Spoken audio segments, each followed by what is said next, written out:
Hello everyone, that Manga Kid here to do another alternative manga review, this time on Red Colored Elegy by Seiichi Hayashi. This is a drawn and quarterly release, soft cover, pretty thick, heavy volume, nice quality paper. This one I heard about, as I do with most of my alternative manga, heard about through Laura over at Manga Hoarder. She had talked about this one must have been over a year ago now, I think, initially, but it had always been kind of on my mind. I thought the cover with the beautiful kind of very red against the green had always kind of stuck in my mind. Um, so this is a title that is kind of a very influential title in Japan, which I didn't know when I picked this up. It was started serializing in 1970 through 1971, and um, it is about, I believe her name's Sachiko. I think that's her name. Yes, Ichiro and Sachiko. So this is Ichiro, the boy. Sachiko is his girlfriend. They are both artists, kind of working on. They work in, I guess, the anime industry, but I think that Ichiro is also working on some manga of his own, but they mostly do kind of animation work, and they live together in a small apartment, and it's about their kind of love story or not so much love story. They both are struggling artists who are very young and don't really know much about kind of existing as a partnership, and there's a lot of arguing, there's a lot of jealousy, there's a lot of also just,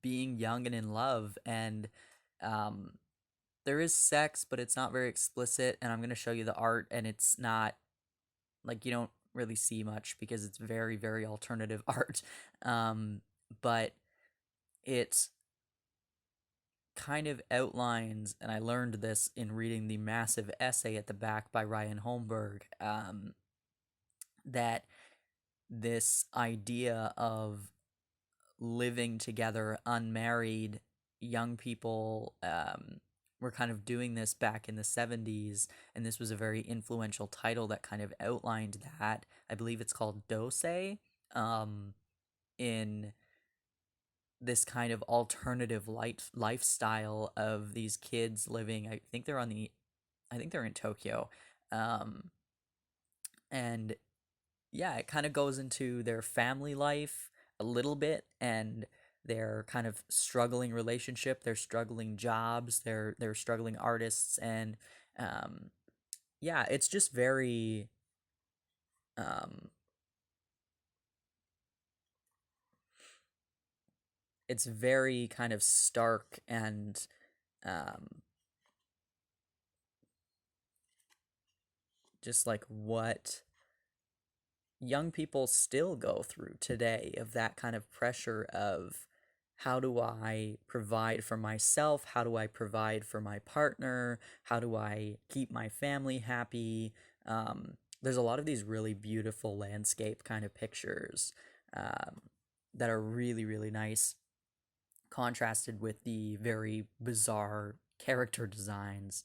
Um, it's just a very interesting read, and it definitely. So I read through it, and then at the back, the it's like a 60-page essay by Ryan Holmberg talking about this um this manga in particular, its influence on Japan at the time, its and then a bunch of like the anime and manga industry at the time, and why these characters Sachiko and Ichiro are experiencing what they're experiencing, and it's very fascinating. It's a long essay, and it took me a while to read it because typically when I'm in the mood to read manga, I am not in the mood to read essays. But once I did sit down and read it, it was very fascinating, and it really went through a lot of the themes that this manga portrayed, and why it was important at the time, and why Seiichi Hayashi probably was writing about this at that time. And um, the essay made me want to go back and reread this because it spoke about a lot of things that I just didn't understand when reading through this, because you have to interpret these things. And as somebody who did not grow up in Japan in the 70s, or just in Japan in general, some of the things were just kind of lost on me. And also, it's a lot of, there is dialogue, but most of it is just pictures. And uh, it, especially with alternative manga, sometimes things just go over your head. And sometimes it takes multiple reads to get it. But the essay at the end does kind of point back to specific points in this manga that, now that I know they're there and why they're there and what it meant, if I reread this, I think I'll get more out of it the second time. But I wouldn't necessarily recommend reading this manga or reading the essay before reading the manga, because you will get some spoilers. Um, so I think the way to do it is read the manga, read the essay, go back and read the manga again, which I will probably do at some point soon. But yeah, this is, like I said, I had no idea how influential this title was. When I bought it, I just thought, oh, it's another alternative manga. I'm interested in reading alternative manga right now. I'm just gonna pick it up. But yeah, it's a very important title, and I'm glad that I own it, and I'm glad that I read it, and I really do enjoy learning about the history of a lot of this kind of stuff. And Ryan Holmberg does have essays and in quite a lot of alternative manga, or just different like forewords or whatever that he's written for a lot of these things, because he's clearly passionate about alternative manga and just manga in general, and the influence of it. And yeah, so Red Colored Elegy, I definitely recommend picking it up, um, especially if you're interested in that kind of like young, uh, lost souls kind of artist struggles, which I think is still relevant today. It doesn't, just because it's set in the 70s doesn't mean it isn't relevant today. Um, yeah, I think that people could get a lot out of this, and learn a lot as well. So, yeah, Red Colored Elegy. It was quite a surprise. I didn't know what to expect going into it, and I learned a lot. So, highly recommend picking this one up. I would say this one might actually be a good kind of start. Um, I know that there are some that are better if you're just starting with alternative manga, but this one in particular, I think it has a universal enough theme that you could, having not read any alternative manga before, that you could pick this up and learn and read it and understand it, enough of the themes.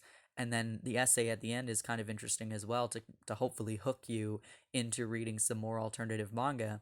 It also references a lot of other Gekika mangakas, and a lot of them I have read some of their stuff before, which was quite fun as well, because I could look at that and go, oh, I just bought a title by that person, or oh, I've read that person's manga before, and